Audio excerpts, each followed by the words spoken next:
감사합니다. 하나님께서 오늘도 주님의 은혜로 마음으로 함께 하시는 것을 감사하고 찬양합니다. 오늘 목요일 저녁부터 내려가시는 분들 아주 많이 있으시고 또 지금도 이번 금요일까지 오롯이 또 휴가의 기간을 보내시는 분들 축복합니다. 하나님의 특별한 쉼과 은혜를 주시기를 간절히 기도하고 또 주님의 마음으로 사랑으로 함께 나누고 싶습니다. 예배 마친 후에 속회 나눔지가 아니라 그 가정 예배 순서지 PDF로 속자님들 통해서 다시 한번 보내드리도록 하겠습니다. 예배 드리실 때 필요하신 분들은 종이로 프린트되어 있는 거 가져가시면 되고 나머지 분들도 PDF로 보내드리도록 하겠습니다. 오늘 지난주 9.18 새생명 축제 우리 같이 보내고 그리고 하나님께서 우리에게 주셨던 은혜와 마음을 우리가 어떻게 하면 부활의 생명을 날마다 누릴까, 그리고 그 부활의 생명 이후의 삶이 마치 우리에게 재활의 삶이 있듯이 어떻게 우리가 어느 부분에 중심을 두고 어떻게 우리가 열심을 내어 보아야 할까. 우리가 관계를 통해서 하나님 하시는 것에 새 힘을 발견하고 누려 나아가고 싶습니다. 지난주 새생명 축제 준비하다 보니 초청을 해서 함께 예배드린 분도 계시고 또 여전히 소중하게 기도해야 될 분들도 계시는데, 우리가 이것을 놓고 기도하다 보니까 우리 가운데 아주 특별한 부담감이 생긴 것에 주목하고 싶습니다.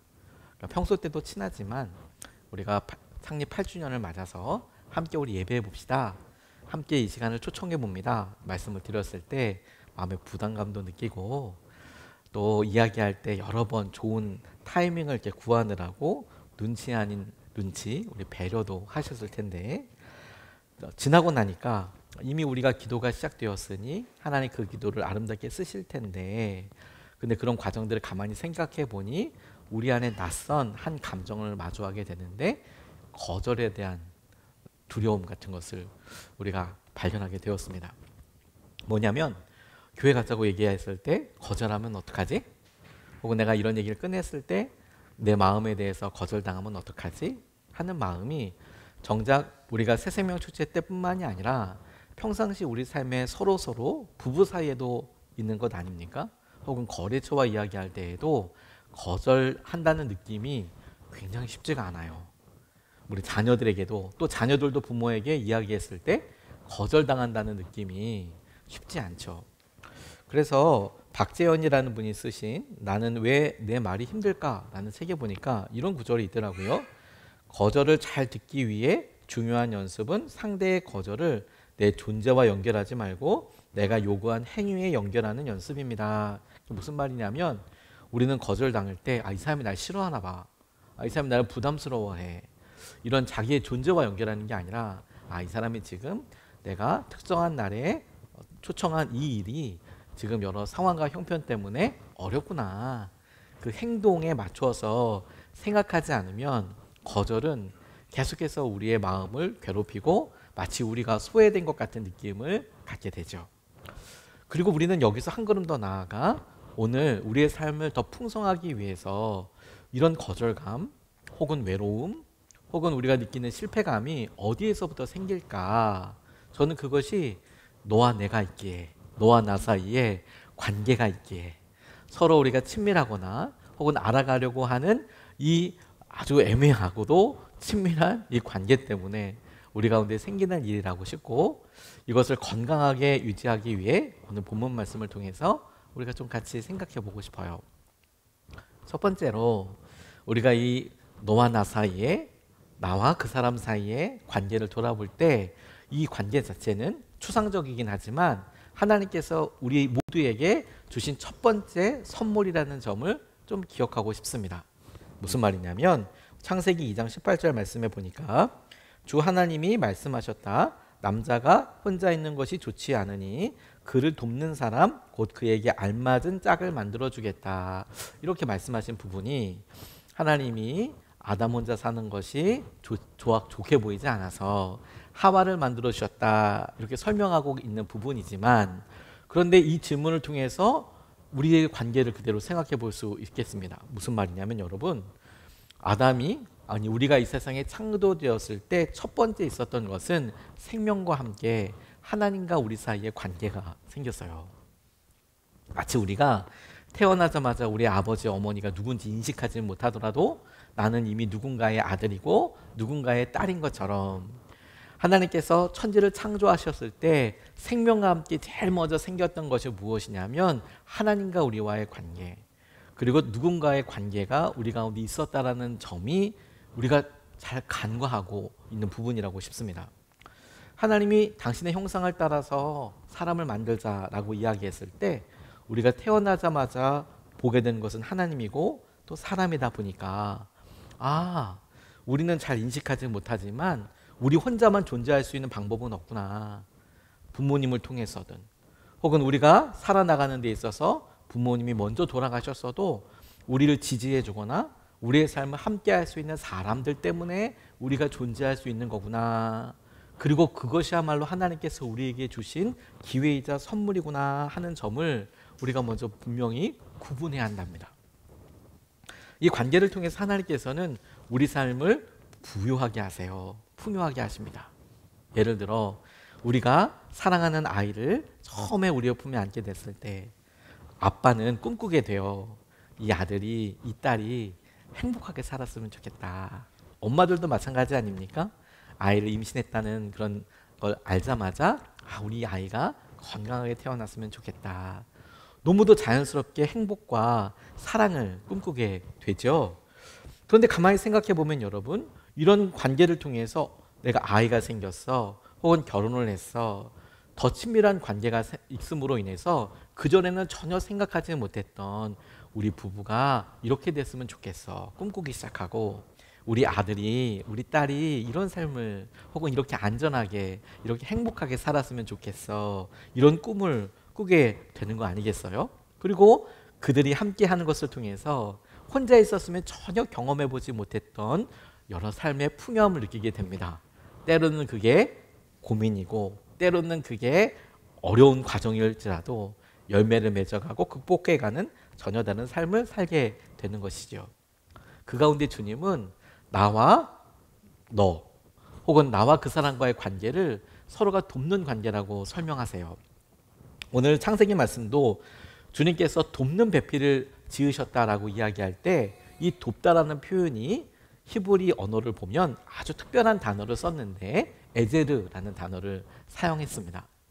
이것은 히브리 동사 중에서 아주 특별한 용례를 가지고 있는데 하나님께서 사람을 도우셨다라고 이야기할 때 이 에제르라는 단어를 써요. 하나님이 사람을 도우신다라고 이야기할 때, 사람이 사람을 도울 때는 에제르를 쓰지 않지만 유일하게 쓰인 부분이 아내가 남편을 돕는다, 하나님께서 돕는 배필을 지으셨다 할 때 이 돕다만 에제르라는 단어를 사용하고 있습니다. 그러니 주님의 의도가 너무 명확하죠. 하나님께서 우리에게 처음으로 다른 사람과 만나게 하셨을 때 그 목적은 너무도 명확합니다. 하나님의 손길이 되어서, 하나님의 도움이 되어서 서로에게 하나님의 도움의 손길이 되어라 라는 것이 하나님께서 우리를 다른 사람과 만나게 하셨을 때의 목적이죠. 다시 한번 정리해 보면, 우리가 창조되었을 때, 처음 태어났을 때 하나님이 우리를 도우세요. 그리고 우리에게 사람을 만나게 하셨을 때 하나님의 손길이 되어서 서로를 돕습니다. 이게 하나님께서 처음에 갖고 계셨던 생각인 것이죠. 그런 구체적인 예를 우리도 이미 다 경험했어요. 우리는 부모님으로부터 우리가 알던, 기억하지 못하던, 깨닫지 못하던 한결같은 사랑을 이미 경험하고 이 자리에 있습니다. 그것이 우리에게 동의가 되든 안 되든 우리는 누군가의 살뜰한 섬김의 손길로 지금 여기에 숨쉬고 있는 것 아니겠습니까? 그게 특별한 계획이죠.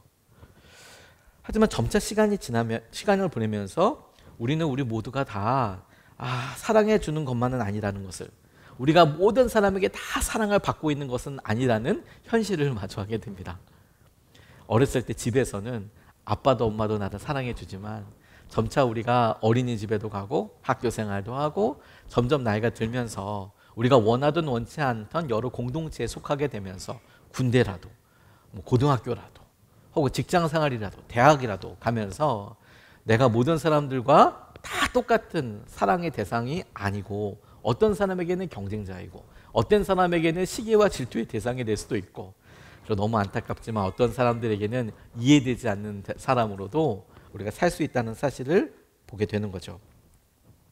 관계는 여러분, 하나님께서 지으셨기에 태어날 때부터 우리를 설명하는 정체성의 제일 중요한 기준이지만 자연스러운 것은 아닙니다.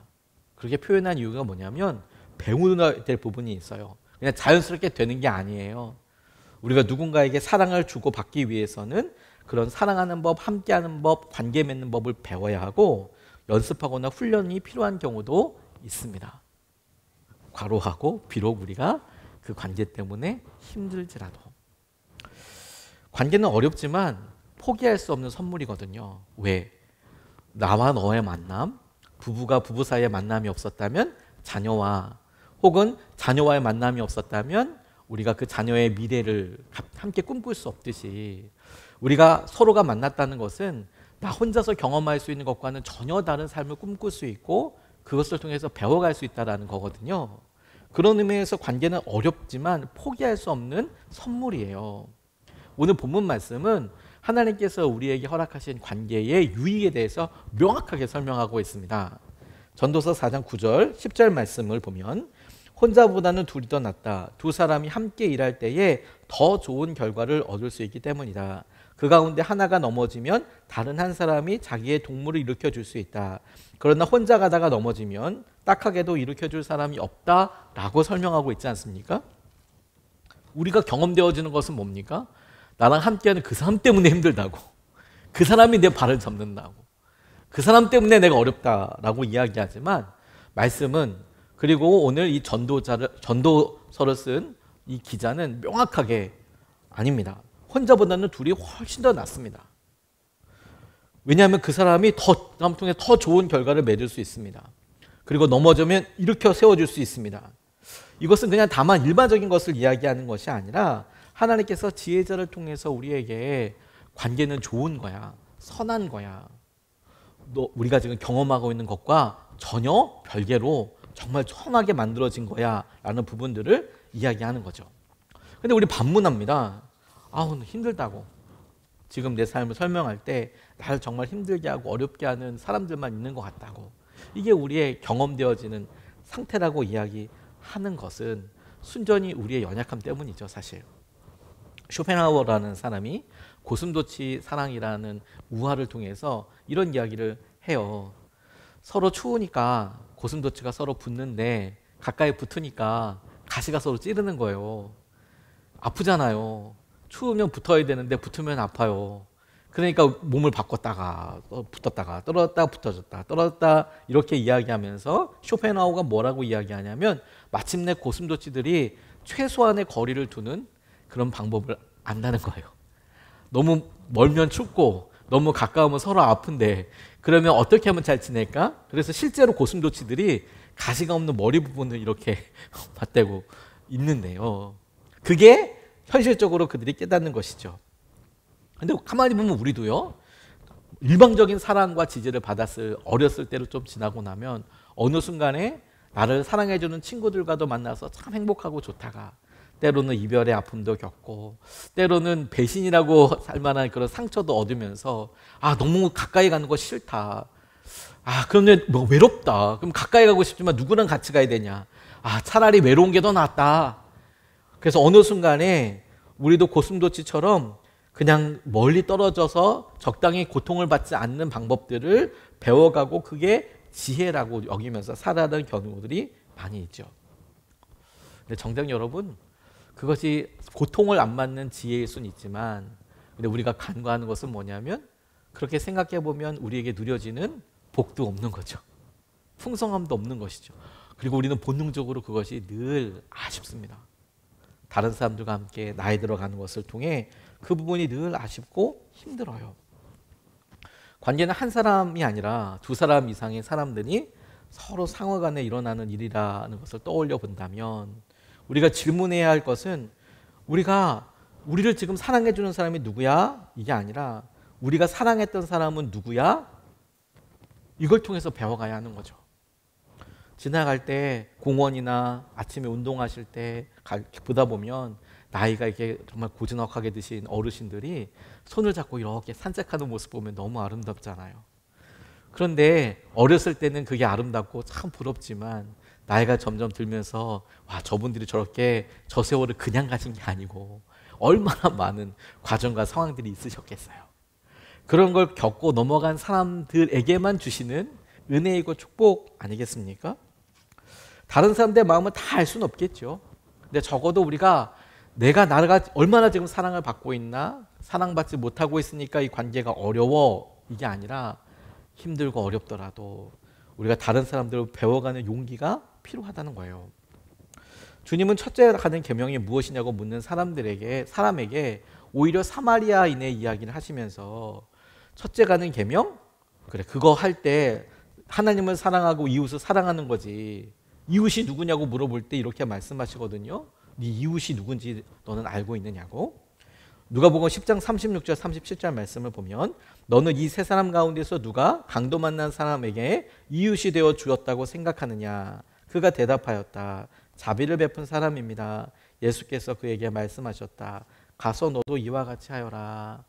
강도 만난 사람이 강도의 피해를 받고 그냥 버려져 있을 때 거기 제사장도 지나가고 레위인, 종교 지도자도 지나가고 여러 사람이 지나가지만 하지만 사마리아인이 보고 정작 그를 씻겨주고 그를 치료해주고 그를 보호해주는 것을 보며 그들이 어떤 위치에 있느냐가 아니라 정작 이웃은 누구이냐, 그리고 주님이 주목하게 하시는 것은 이웃이 무엇인가가 중요한 게 아니라 네가 이웃이 되어 주어야 한다는 점이 중요점이라는 거예요. 우리도 그렇습니다. 우리가 이런 추석과도 같은 이런 날들을 보면 가만히 우리 자신을 생각해 보지 않습니까? 명절과 같은 이 긴 휴일이 실제로 우울증을 겪고 있는 사람들에게는 가장 고통스러운 시기이기도 해요. 가장 외롭기도 하고요.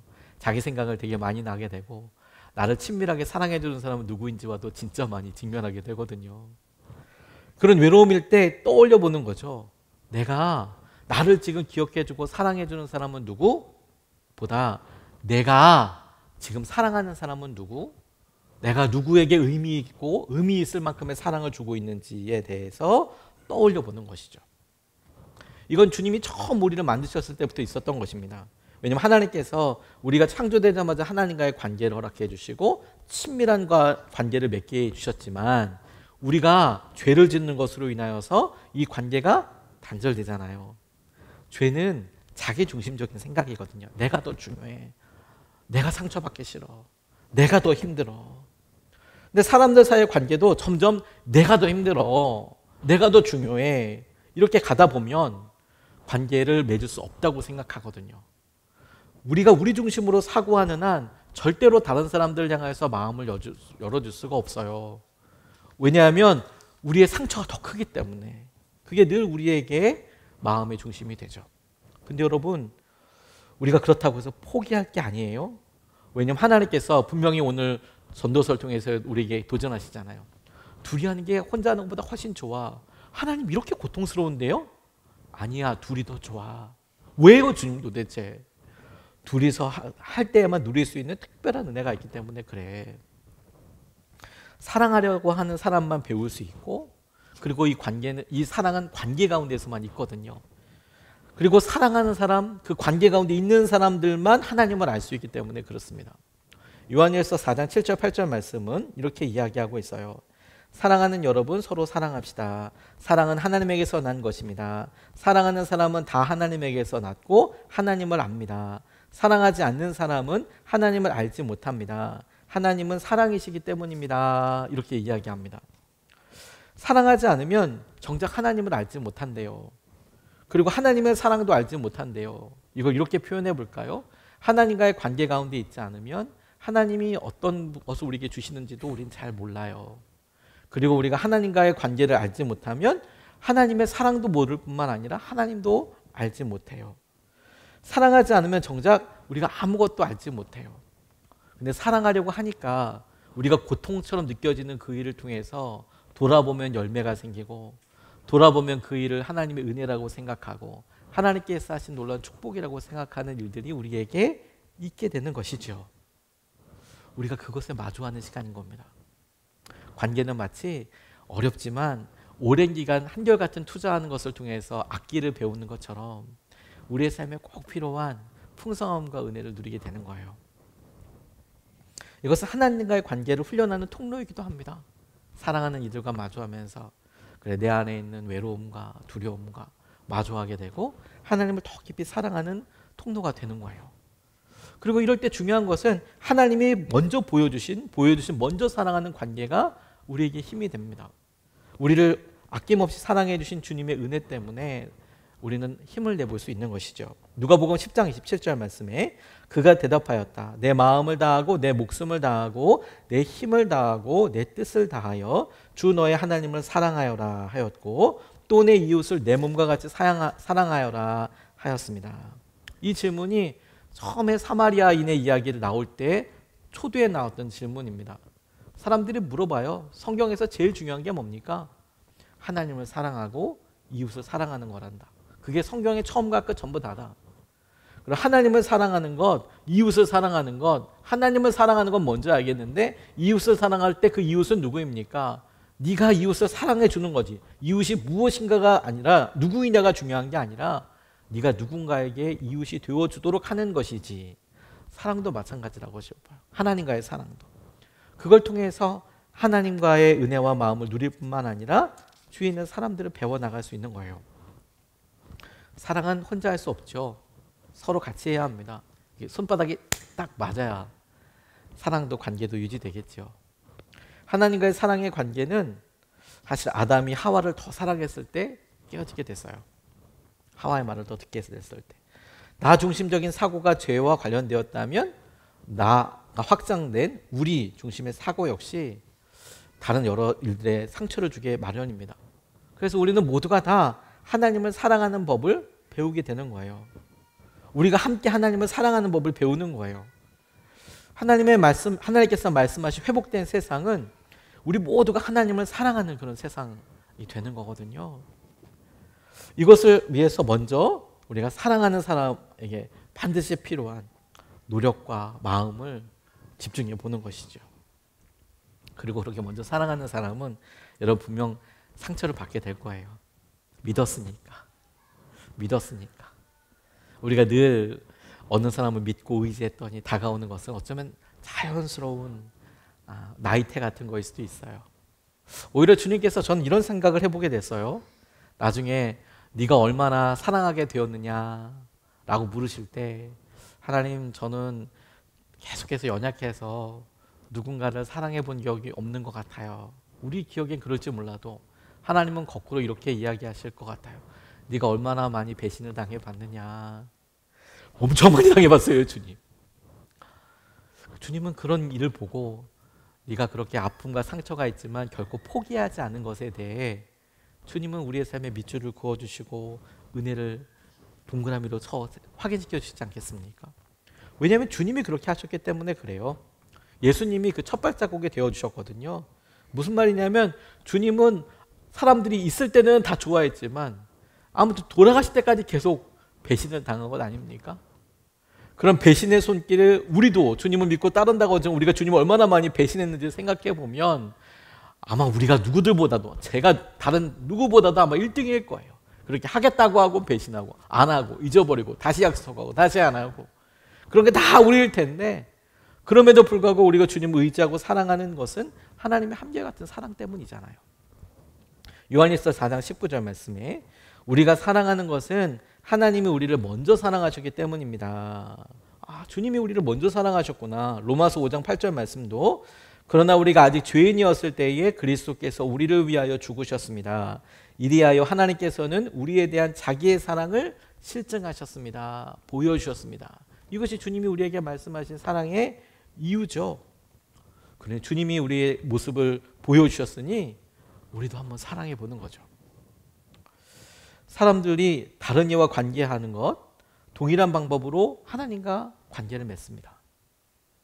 그런데 우리가 하나님을 얼마나 사랑하고 있는지는 우리가 우리 주위 사람들과의 사랑을 어떻게 표현하고 있는지를 통해서 알아가고 그럴 때 느끼는 배신감과 마음 아픔이 주님을 더 깊이 알아가는 통로가 되어가는 거예요.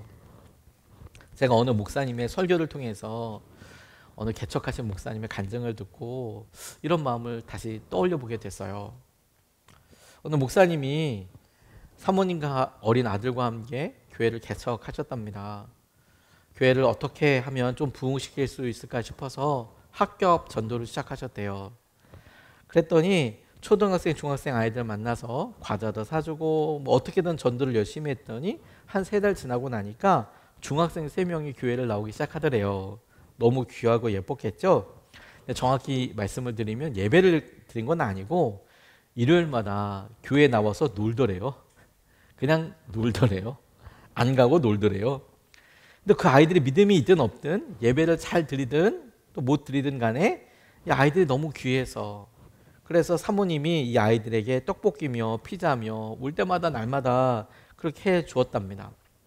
근데 어느 토요일 날 저녁에 이 아이들이 인사도 하지 않고 막 서둘러서 집으로 돌아가더래요. 그래서 사모님이 무슨 급한 일이 있었겠지 하고 이렇게 생각하는데 그날 저녁에 내일 헌금하려고 그 다음날 헌금하려고 지갑을 찾아봤더니 지갑이 없는 거예요. 그러니까 그제서 이 사모님이 아이들이 왜 그렇게 도망치듯 서로들 집으로 갔는지 이제 알게 된 겁니다. 그 다음날 아침에 혹시나 하고 기다렸더니 아이들이 교회 오지 않더래요. 그리고 그 다음 주에 지나고 나니까 그 다음 주에도 아이들이 보이지 않더랍니다. 그때부터 목사님이 사모님을 구박하기 시작했대요. 그 죄 없는 사모님에게 아니 그러게 애들을 예배당에서만 놀게 하지 왜 사택으로 데리고 와서 왜 집으로 데리고 와서 이 사단을 내냐. 이건 돈 얼마 이것도 있지만 그것보다 더 안타까운 건 뭐냐면 그 애네들이 그렇게 교회에 이제 못 나오지 않게 됐냐 그 일 때문에 돈을 잃어버린 거는 그 어른 책임도 있지 않냐 이런 식으로 이제 사모님을 막 힘들게 하는 거죠. 그 사모님도 너무 힘들고 어렵죠. 사모님 막 우시고 목사님은 미안해서 집에 들어가지도 못하고 강대상에 엎드려서 하나님께 기도하게 됐답니다. 하나님 너무합니다. 이렇게 힘들고 개척교회를 하는데 하나님 너무해요. 사람도 너무해요. 인간들이 너무해요. 이렇게 기도하는데 갑자기 세미한 성령님의 음성이 들리는 것 같더래요. 이렇게 말씀하시는 것 같더랍니다. 너 지금 무엇을 위해 목회를 하고 있는 거냐? 너 지금 누구를 위해 기도를 하고 있는 거냐? 그제서 가만히 생각해 보니까 이 목사님이 자신의 마음을 들킨 것처럼 소스라치게 놀라게 되셨대요. 곰곰이 생각해 보니까 그렇게 열심히 목회를 한 것이 하나님을 위해서가 아니라 자신의 성공을 위해서라는 것이 깨달아지더라는 거예요. 중학생 3명이든지 간에 누구든지 그렇게 울고불고 기도한 것이 잃어버린 한 영혼 때문이 아니라 이 아이들을 위한 아이들의 영혼 때문이 아니라 내 감정에 내가 오히려 더 치우친 거구나. 속상했기 때문이구나. 그래서 그렇게 기도했다는 사실을 깨닫게 됐다는 겁니다. 그 순간 목사님의 입에서 회개가 터져 나왔대요. 하나님 잘못했습니다. 제가 잘못했습니다. 입으로는 날마다 주님이 내 주님이시라고 고백하면서 사실은 제가 제 주인이었던 것 같습니다. 제 삶의 주인이. 저를 위해서 노력했고 저를 위해서 기도하고 저는 저밖에 없었습니다. 이제 그렇게 살지 않겠습니다. 그리고 이제 정말 주님을 제 주님의 종으로 제가 살겠습니다. 이 엎드려서 기도하니까 나의 주인 되신 주님은 그럼 어떻게 하실까? 이렇게 곰곰이 생각되더래요. 그랬더니 그 아이들이 너무 불쌍하다는 생각이 들었답니다. 단 한 번의 실수로 그렇게 좋아하던 교회도 못 나오게 된 아이들을 생각하니까 불쌍한 마음이 들더래요. 날마다 돈 하면서 엄마 아빠가 싸울 그 아이들의 가정을 생각하니까 너무도 딱하다는 생각도 들고 그래서 그 아이들에게 핸드폰으로 문자를 보냈대요. 나는 너희들 무슨 일을 했던 간에 여전히 너희들 사랑한다. 이렇게 보냈더니 그러면서 사모님이 너희들에게 해주려고 피자 준비하고 있다. 아이들이 답장이 오지 않더래요. 한 주가 지나고 또 한 주 지나지만 아무에게도 답장이 오지 않더랍니다. 그리고 한 20일, 3주가 지났을 때 한 아이가 답장을 보냈는데 목사님 다음 주에 교회 가고 싶은데 혹시 가도 괜찮나요? 이렇게 문자가 왔더래요. 그 문자를 보고 목사님이 눈물이 쏟아지더래요. 나의 주인 되신 예수님도 이런 마음이시겠지 하고 생각하니까 눈물이 흘러지더라는 거죠. 사람들 쳐다보면 실망이 되죠. 왜 실망이 안 되겠습니까? 사람들 쳐다보면 화가 나죠. 하지만 우리의 주인 되신 예수님을 바라보는 계기가 얼마든지 된다고 주님께서 말씀해 주시는 거 아니겠어요? 한 번 더 사랑해 보는 거, 그것이면 충분한 거죠. 우리가 그 사람들에게 기회를 주는 것이 아니고요, 우리가 하나님께로부터 복된 기회를 받는 거예요. 한 번 더 사랑해 볼 수 있는 기회를, 한 번 더 은혜를 누릴 수 있는 기회를. 저는 새생명 축제 이후에 우리가 추석 연휴를 마주하면서 그런 특별한 사랑의 실천과 기회를 우리 가족들에게 갖는 것이다 라고 싶어요. 우리 가족들 사랑하죠. 네, 더 많이 사랑해야 합니다. 근데 이번 한 주 동안에 그 사랑을 우리 가족들에게 실천해 보면 좋겠어요. 가족을 사랑하니까, 배우자니까, 내 새끼니까 많이 사랑하지만 우리가 이번 추석 연휴 때는 거기다 더해서 주님이 사랑하시는 사람이니까 더 사랑해 보자고요. 내 남편이어서, 아내여서 당연히 사랑하고, 내 아들이고 딸이어서 사랑하는 것도 당연하지만, 내 부모여서 사랑하는 것도 너무 소중하고 중요한 일이지만, 그것으로 만족하지 않고, 비록 내가 말을 하고 함께 있어 보면 상처도 되고 외롭기도 하고 어렵기도 할 수 있지만, 주님이 사랑하시는 사람이어서 더 사랑하고, 주님이 사랑하는 사람이어서 한 번 더 말을 걸어보고, 한 번 더 계획을 품어보고, 한 번 더 도전해보고, 그것을 통해서 하나님께서 우리에게, 맞아, 내가 이런 가정을 통해서 하나님 내게 이런 마음 주셨지, 이런 은혜 주셨지, 이런 사랑 주셨지, 그것을 통해서 주님의 은혜와 이끄심을 누리게 되는 그런 과정이 되었으면 좋겠습니다. 장례 예배를 인도할 때 유족들이 가장 많이 하는 말이 사랑한다는 말, 미안하다는 말이거든요.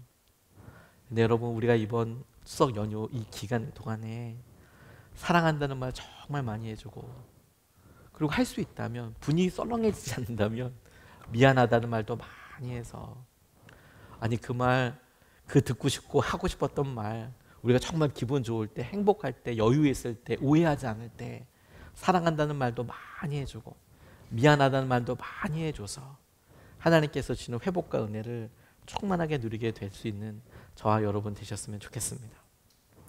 오늘 그런 마음을 예수님께로부터 공급받는 시간이라고 싶습니다. 성찬이 바로 그것입니다.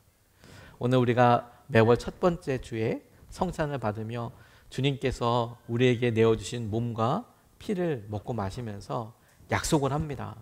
그 약속은 다시 우리에게 재계약처럼 다가와요. 그렇지, 하나님께서 예수님을 통하여 우리를 먼저 사랑해 주셨지, 우리가 이것을 먹고 마심으로, 그렇지, 우리도 오늘 소중한 관계와 이 사랑을 사랑하는 내 남편에게, 아내에게, 아들에게, 딸에게, 아버지에게, 어머니에게, 형제 자매에게 내가 한번 해봐야지.